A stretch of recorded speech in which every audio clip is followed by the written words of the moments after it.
before we get started, I've got a few things. One, got a new chair, so I don't have to use one in the kitchen. And two, the day I'm recording this, which is the 1st of October, 3 years ago today, I went to my first Comic Con in 2017 at Coventry and met Sylvester McCoy. Look at that! Look at that! Me and Sylv, the TARDIS and the Dalek. What, were you expecting something else?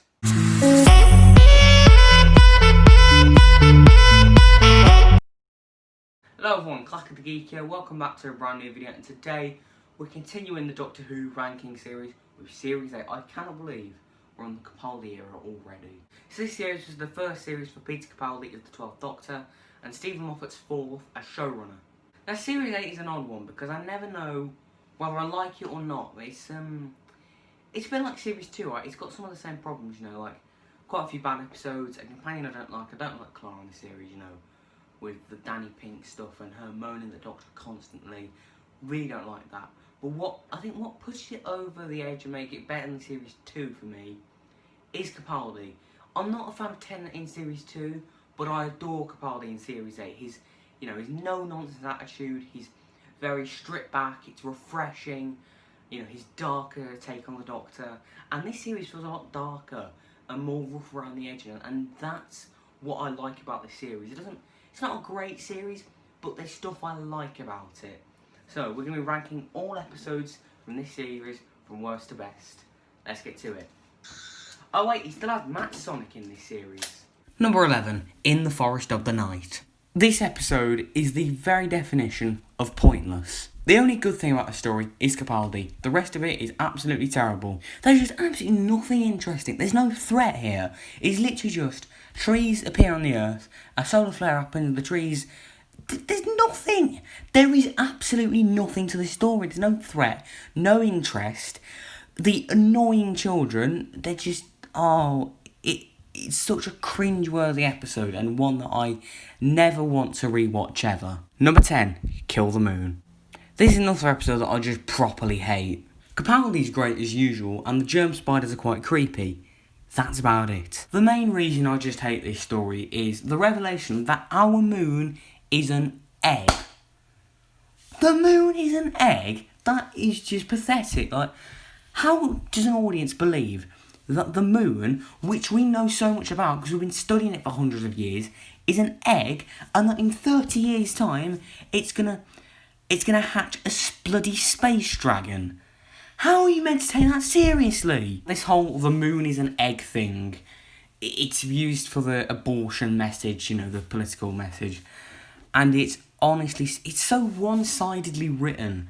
And they don't cover the consequences of a world-changing event like the moon hatching. You know, the ecosystem's fine, people are going to be alright, the tides are fine. Like, it's so one-sided, it's so appallingly constructed, and it just boils my blood. And again, like Forest of the Night, one that I do not intend to rewatch. Oh, and just to add insult to injury, Clara's little rant at the end also really annoys me as well. Number 9, Dark Water and Death in Heaven. Now, if I'm being honest, I don't mind Dark Water. I like how sort of twisted it is in places. I mean, the whole stuff with Danny dying, I don't particularly care about because I'm not invested in the Clara-Danny stuff. And Clara threatening to chuck the TARDIS key in the lava, hate that stuff. But I like how morbid it is, you know, it's quite eerie. You don't know what's going on. The Don't Cremate Me stuff, that was quite controversial. I quite like that. I love how just sort of twisted it is. It's, you know, it's going a bit too far for Doctor Who, and I like it when Doctor Who sort of tiptoes over the edge of what is and isn't acceptable. The whole stuff with Cybermen converting the dead, that's a really dark idea, and the Missy reveal is actually really good. But Death in Heaven is absolutely terrible and really lets the story down. All those dark ideas, you know, Cybermen converting the dead, Missy taking over the world, all it's reduced to is just Missy wants to give the Doctor an army, you know, but like, that's a bit disappointing, isn't it? I mean, the Cybermen are just completely wasted, and it's just really disappointing. Also, the Brigadier as a Cyberman, really not good. I don't like that. It's just, you know, considering the actor, Nicholas Courtney, who played the Brigadier in the classic series, passed away a few years before this story, it's really distasteful. It's quite disrespectful. But I do like the Clara exit. I mean, it wouldn't stick, so that's quite disappointing, but it's a really nice, understated exit, and I really like it. But overall, this is a really disappointing finale. Number 8, Time Heist. This episode I found really boring, but also quite let down because I feel like I would have really liked this story, you know. The Doctor and Clara and a few other people trying to rob the biggest bank in the universe. That sounds awesome, but they do nothing with it. With this kind of story, you'd expect like an inside man, the distraction, trying to outsmart the antagonist with a Doctor Who twist. But it's mostly just them running up and down the same corridor, just slightly differently lit every time. Because there's barely anything interesting here, it's really difficult to, you know, latch onto anything, whether that be the plot or caring about the characters or stuff like that. I will give it this though, the Teller, who's the monster, is really creepy, you know, how he can, you know, you can't think your way around him, and he, you know, there's some really gruesome scenes with him, but that's only really near the beginning. It's just really boring for me. Number 7, The Caretaker. Again, like Time Heist, this just feels like such a passive experience, and there's not much going on. I do like the Doctor going undercover at the school, that's quite a cool idea, and, you know, the Scoville Splitzer design is actually pretty cool, but the Clara Danny stuff I just really don't buy. And there's just very little here. I mean, it's not terrible, but there's just nothing that I can really latch onto. Number 6, Deep Breath. This is a good enough introduction for the Capaldi era. I think Capaldi makes a really good first impression here. The half-faced man's quite a cool villain, how he's sort of a good metaphor for like change and stuff. The Victorian setting's quite cool, but it feels like there's just something missing. I don't know, but I've never adored this story. And it feels a bit, you know, it feels a bit long and a bit. There's something missing, but as I said, it's a good enough start for the Capaldi era. Number 5, Robot of Sherwood. This story is just unabashed fun. You know, it doesn't take itself too seriously. You've got Robin Hood. It's just a ton of fun to watch. You know, the scene where the Doctor and Robin Hood fight with the Doctor's with a spoon, it's just really funny. You know, you've got the stuff with the Merry Men and, you know, Sherwood and like the Sheriff of Nottingham who's secretly like a robot. And I mean, that sounds a bit ridiculous, but it's just fun. I can just really enjoy this story, and it puts me, it's a proper sort of feel-good story. I don't know, I just can't, it just is. Number 4, Listen.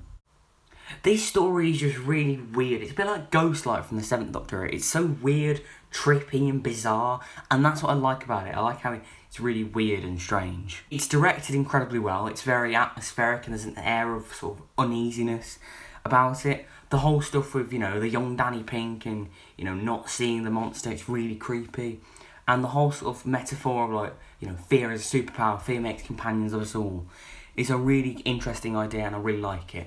The only thing I would say a negative is the whole Clara going back to the young Doctor stuff. I don't like that stuff anyway. Number 3, Into the Dalek.